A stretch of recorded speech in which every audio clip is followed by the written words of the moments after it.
So ఇప్పుడు ఆంధ్రాలో చూస్తున్నట్టయితే కూటమి ప్రభుత్వం సూపర్ 6 అని చెప్పేసి పథకాలు పెట్టింది. ఇప్పటి వరకు 1 ఇయర్ అయిపోతుంది ఆల్మోస్ట్. కానీ ఇప్పటి వరకు ఒక్క పథకం కూడా అమలు చేయలేదు. దాని గురించి ఎందుకు అమలు చేయలేదండి? చేస్తున్నారు కదండి.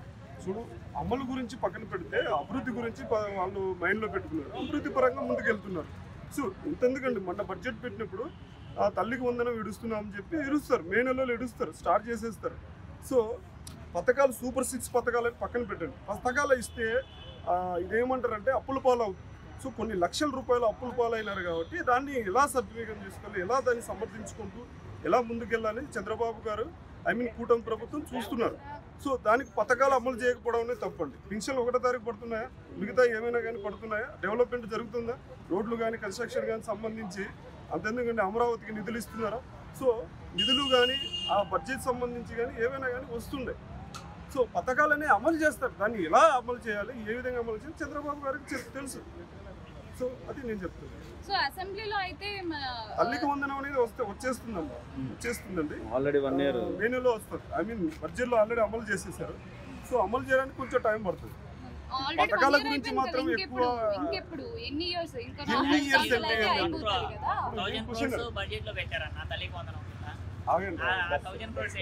ఎత్తైనా పోతాయి, వస్తాయి, అమలు చేస్తారు. అమలు చేయకుండా ఎక్కడికి వస్తారు చెప్పండి? అమలు చేస్తారు.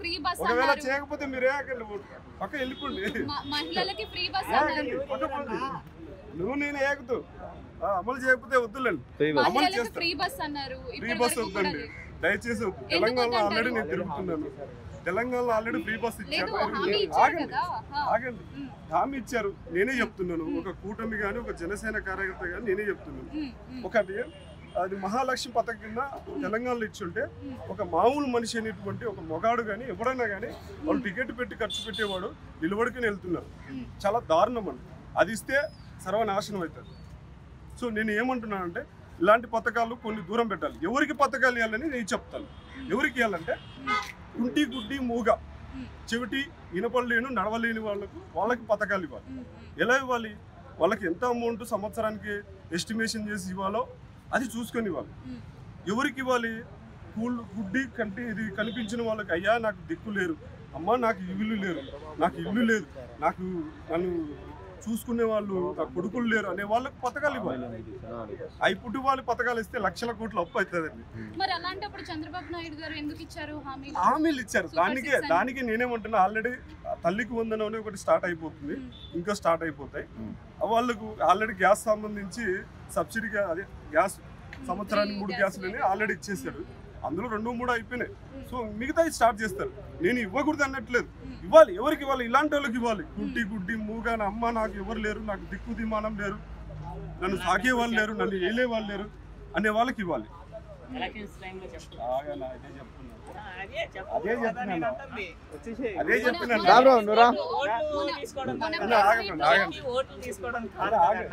చెప్తున్నా.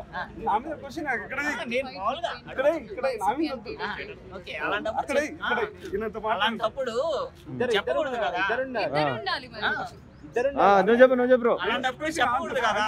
నేను 3 పిల్లలు ఉంటే 3కి 45,000, 50,000, 60,000, 70,000 ఇస్తాను అవన్నీ చెప్పకూడదు కదా. చెప్పకూడదు కదా.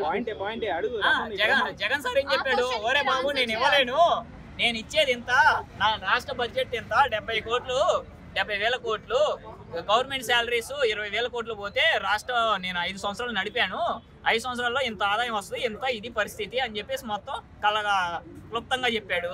వీళ్ళు ఏం చేశారు? 1,65,000 కోట్లు ఇస్తాం, మేము ఇడుస్తాం, పొడుస్తాం, దున్నుతాం, అది ఇది ఏయో చెప్పారు. మరి ఈ రోజు ఇవ్వకుండా ఇప్పుడు పక్క పోతే అట్ట అంతేనా కదా? చెప్పిన మాట ఇవ్వాలా. మా సార్ అయితే ఎప్పుడు అట్లా చెప్పాడంటే చేస్తాడు, అది మాత్రం 100% మా సార్. లేకపోతే చేయలేకపోతే నేను చేయలేను. ఇప్పుడు జగన్ సారు పెన్షన్ ఏం చేశాడు? 3,500 ఇస్తాను అన్నాడు. మీకు అందరూ గుర్తుందో? మేనిఫెస్టోలో చెప్పింది 3,500. వీళ్ళు 4,000 చెప్పారు. పెన్షన్ అయితే ఇచ్చారు. అందుకే నేను ఒప్పుకుంటా, ఎందుకంటే మా అవ్వకు కూడా పెన్షన్ వస్తుంది, 4,000 వస్తుంది.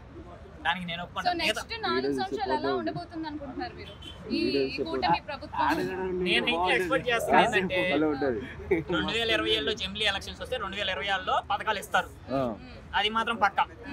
ఒకవేళ 2029లో ఎలక్షన్స్ వస్తే 2028లో పథకాలు ఇస్తారు. అప్పుడన్నా అన్ని ఇచ్చారన్నా? అప్పుడైతే అన్ని ఇస్తారు, ఖచ్చితంగా ఇస్తారు. ప్రతి పథకం అందింది. ఫ్రీ బస్సు కూడా ఇప్పుడు జగన్ సార్ చెప్పాడుగా, మా ప్రకాశము, మా అట్టయితే గుంటూరు డిస్టిక్, కృష్ణా డిస్టిక్ వీళ్ళందరూ అమరావతి చూడడానికి వస్తున్నారు, లేకపోతే మా రాయలసీమ వాళ్ళు వైజాగ్ చూడడానికి పోతున్నారు. వైజాగ్ చూడబోదామంటే నువ్వు ఎప్పుడు పెడతావురా బాబు ఫ్రీ బస్సు అని అందరూ వెయిట్ చేస్తున్నారు. అది అర్థం కాలేదా? అబ్బాయిలకి ఫ్రీ బస్ ఏడొచ్చి, కానీ ఫ్రీ బస్సు మొత్తం రాష్ట్రం అంతా కాదు, ఓన్లీ ఆ జిల్లా వరకే అంటుంది కదా. ప్రజలకే అంటే జిల్లా మహిళలకి. జిల్లా ఇప్పుడు ఒక జిల్లాకు పెడితే మరి మిగతా 20 సపోజ్ ప్రకాశం ఒక్క జిల్లా, ఆ జిల్లాలో మాత్రమే తిరగాలి, రాష్ట్రం అంతా తిరిగేదానికి లేదు అంటుంది. చెప్పేసి అన్నారు. ఫస్ట్ పెడితే కదా 26 జిల్లాలు తిరగడానికి, ఒక జిల్లా తిరగడానికి ఫస్ట్ ఆ జిల్లానే పెట్టట్లేదు. ఇప్పుడు ఆ మనిషి పక్కకి వెళ్ళాడు, మరి రమ్మని మాట్లాడదాం. నేను డిబేట్ లో కూర్చుంటా, కావాలంటే చీరేస్తే ఆయన వేసే ప్రతి క్వశ్చన్కి నేను ఆన్సర్ నేను చెప్తా. మరి ఆయన రమ్మను, ఎందుకు అక్కడ పక్కకి వెళ్ళాడు? వాళ్ళు చేయలేరు కాబట్టి వెళ్ళిపోయాడు. అదేమంటే చేస్తారు. ఎన్ని రోజులు చేస్తారండి? ఇప్పుడు మా జగన్ సారు 2019లో సీఎం అయ్యాడు. జూన్ 29వ తారీఖు సీఎం అయ్యాడు. సీఎం అయిన తర్వాత జాన్ సంక్రాంతి టయానికి అమ్మఒడి ఇచ్చాడు. మరి వీళ్ళు ఇవ్వలేదు. ఇప్పటికి ఆల్మోస్ట్ సమ్మర్ కూడా వస్తుంది. రేపు ఇంకొక మే 13కి ఎలక్షన్స్ డేటు, రిజల్ట్స్ వచ్చేసి జూన్ 4, జూన్ 9 చంద్రబాబు నాయుడు గారు చంద్రబాబు నాయుడు గారు ప్రమాణ స్వీకారం చేశారు. ఓకేనా? చేశారు కదా, అదే డేట్లు కదా. మరి ఇంతవరకు రేపు అసలు వాళ్ళు ఇవ్వలేరబ్బా, అది టైం వేస్ట్. మాట్లాడుకోవడం కూడా ఇంకా వేస్ట్. అంటే ఇంటర్వ్యూలు తీసుకోవడం కూడా టైం వేస్ట్. అంటే ఇప్పుడు పథకాలు అన్ని అంతే అంటారా, అదొకటేనా? ఏదో ఒకటి. ఇప్పుడు జగన్ ఫ్రీ బస్ కి ఎంత అయిద్దని నిన్న జగన్ సార్ చెప్పాడు ప్రెస్ మీట్ లో. ఒరే బాబు చిన్నగా అది అంతరా బాబు 3000 కోట్లు సంవత్సరానికి, 3000 చిల్లర కోట్లు. ఇప్పుడు నేను అమ్మఒడి 6000 కోట్లు ఇచ్చాను అప్పుడు ఇప్పుడు నువ్వు 3000 కోట్లు, అది ఒక్కటి కూడా పథకం లేవా? చిన్న పథకాలు కూడా అమలు చేయకపోతే అట్టబ్బా అన్నాడు. అంటే అభివృద్ధి చేయొచ్చు కదా. ఎక్కడ ఇప్పుడు అదేమంటే మంచి పాయింట్ అడిగి జైషా గారిని మొన్న నారా లోకేష్ గారు ఇండియా పాకిస్తాన్ మ్యాచ్కి వెళ్ళి మాట్లాడాను. అమరావతిలో గ్రౌండ్ కడుతున్నాం, అహ్మదాబాద్లో కంటే పెద్ద గ్రౌండ్ కడుతున్నాం, అది ఇది అని ఏదేదో చెప్పాడు. ఆడ మొన్న ఫ్లడ్స్ వచ్చాయి విజయవాడలో, నీకు తెలుసు కదా. కృష్ణలంక మునిగిపోయింది, అన్ని మునిగిపోయినాయి. వాటర్ క్రికెట్ ఆ ఫ్లడ్స్ వచ్చినప్పుడు అమరావతి మొత్తం మునిగిపోయింది. ఆడ ముందు మునక్కుండా చూడమను, గ్రౌండ్ తర్వాత కట్టమను.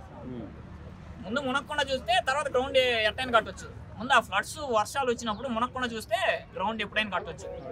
ఇవన్నీ టైం వేస్ట్ మాటలు. టైం ప్రభుత్వం వచ్చాక ఐటీ కంపెనీస్ వస్తాయని చెప్పారు. ఏదో ఒక కంపెనీ నేను చెప్పమంటే చెప్తా. ఇన్ఫోసిస్ వైజాగ్లో జగన్ సార్ ప్రభుత్వంలోనే వచ్చింది, జగన్ సారే ఓపెన్ చేశాడు.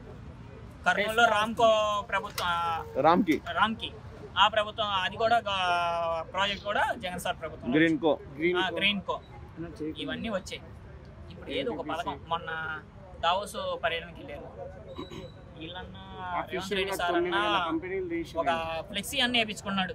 1,70 కోట్లు. మరి ఆయన తెచ్చాడో తెలియదు, నాకు తెలియదు. ఆంధ్రప్రదేశ్లో టెస్లా మ్యానుఫ్యాక్చరింగ్ వస్తుందంట కదా. ఎక్కడ? ఆంధ్రప్రదేశ్. ఎక్కడ అది? ఇంకా కన్ఫర్మ్ అయినప్పుడు చెప్తాం. ముందు రావాలి కదా ఫలానా ప్లేస్ అని. ముందు వాళ్ళు వచ్చి శంకుస్థాపన చేయాలా, అది ప్రాజెక్టు కంప్లీట్ చేయాలి కదా. ఫస్ట్ ముందు శంకుస్థాపన చేయకుండా వస్తుంది అంటే నేను వస్తుందని చెప్తా.